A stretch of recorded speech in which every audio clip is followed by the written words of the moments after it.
La team. Alors, je dois vous avouer que ce mois a été pour moi riche en émotions puisque ça a été vraiment un retour en arrière. Entre la sortie du remake de Resident Evil et Nicky Larson et le parfum de Cupidon, ça a été vraiment un retour dans l'enfance. Donc vous l'aurez compris, on va parler du film de Philippe Lachaud, Nicky Larson et le parfum de Cupidon. Alors comme vous le savez, peut-être ou pas, je suis un grand fan de manga, donc je connais un minimum le sujet. Si je fais des erreurs, vous m'en parlerez, vous me direz « Oui, Lolo, tu nous as dit ça, c'était une erreur ». Alors déjà, je crois que la première erreur que j'ai faite à propos de ce film, c'est quand j'ai vu la bande-annonce, qui, je persiste à dire, était plus ou moins catastrophique. C'est-à-dire que vraiment, quand j'ai vu la bande-annonce, je me suis dit, qu'est-ce que c'est que cette horreur? Et je pense qu'on a tous eu le même résultat, on s'est dit, c'est pas possible. Il ressemble pas à Nicky Larson, ça va pas du tout, il y avait des trucs un peu has-been et tout. Je suis allé voir le film ce week-end, avec ma chérie qui, elle, ne connaît pas Nicky Larson ou très peu. Elle a adoré, et je vais tout de suite lever le voile, j'ai adoré ce film. Je l'ai trouvé peut-être pas exceptionnel, mais en tout cas très bon. Je peux d'ores et déjà vous dire avec certitude que c'est, attention, il y en a ils vont me détester, la meilleure adaptation de manga en live. Que ce soit les Américains ou les Japonais, personne n'a fait aussi bon que Nicky Larson et le parfum de Cupidon. Alors si vous l'avez pas vu, allez le voir. De toute façon, je vous spoilerai pas grand-chose. Le film est excellent. C'est-à-dire que dès le début, tu vois les visuels, tu te retrouves effectivement, malgré le fait que ça a été tourné, je crois, en majorité dans le sud de la France, tu te vois dans le Tokyo de Nicky Larson. C'est-à-dire que l'appartement de Nicky et Laura, les visuels des immeubles, à un moment il y a une baston entre Mammouth et Nicky dans un hôpital, c'est Nicky Larson.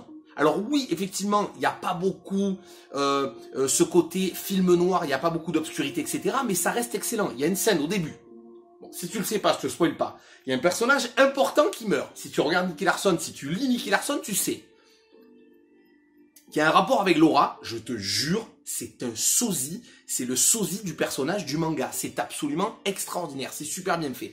Après, en termes de gags, parce que Nicky Larson, c'est beaucoup des gags sexuels. Je dois vous dire qu'il y a des moments où j'ai explosé de rire. Et vous savez à quel point je suis difficile pour ça. Il y a des moments où j'ai explosé de rire.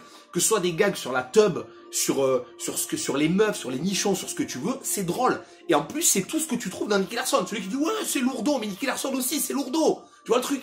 Les combats, exceptionnels peut-être pas, mais en tout cas très bons. Lisibles, ils testent plein de trucs. À un moment, il y a un combat à la première personne dans une espèce de casse-auto, c'est super bien fait. Et alors attention, petit combat avec la musique de Nicky Larson. Ça fait plaisir parce que tous les films, genre Dragon Ball Evolution et compagnie, à aucun moment, d'ailleurs bon, on n'en parle pas, c'est une diarrhée extraordinaire. Il y a la musique du film, ou de la série, ou du manga, ou de l'animé, tu vois le truc?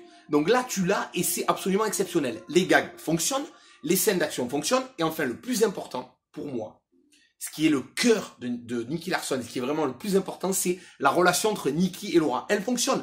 Il y a du drama, il y a de l'amour, il y a des vrais moments, et en fait, le comique ne fait pas qu'à un moment, tu vas dire, ouais, mais c'est trop comique, il n'y a pas d'enjeu, les méchants, ils sont... Non, les méchants sont pas comiques du tout, ils sont hyper dangereux, les moments de tension sont vraiment tendus, tu vois le truc?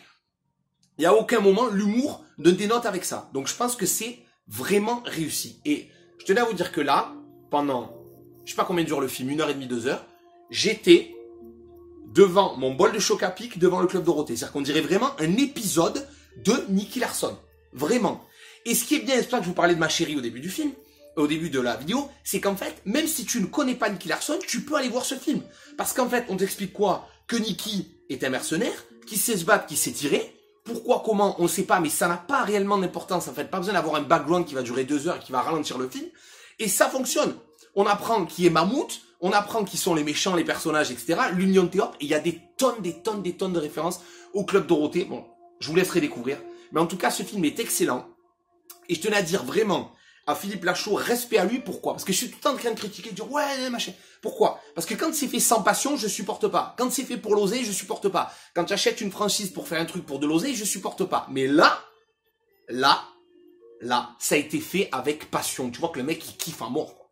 Le mec, il s'est dit, on va tout faire pour que ce soit cool. Et il a pris 10 kilos de muscle. Alors, ok, c'est pas le sosie de Nicky, mais respect quand même. Il a travaillé en amont. Il a écrit ce film pendant 1 an et demi. Il était même pas sûr que ça puisse fonctionner. Vous voyez le truc? Donc moi, j'ai dit respect à... Ah, il n'y a plus de batterie, c'est pas grave. C'est les aléas du direct. J'ai dit respect à Philippe Lachaud. Respect pour ce film. Allez le voir.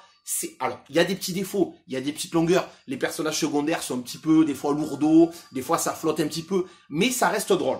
Il y a même Pamela Anderson, elle a réussi à me faire rire, c'est pour te dire. Donc franchement la team, foncez voir ce film. J'espère avoir vos avis en bas en commentaire, ceux qui ont adoré, ceux qui ont détesté, ceux qui ont été mitigés. Mais par contre, me dites pas que ça ressemble pas à Nicky Larson, parce que c'est du pur Nicky Larson.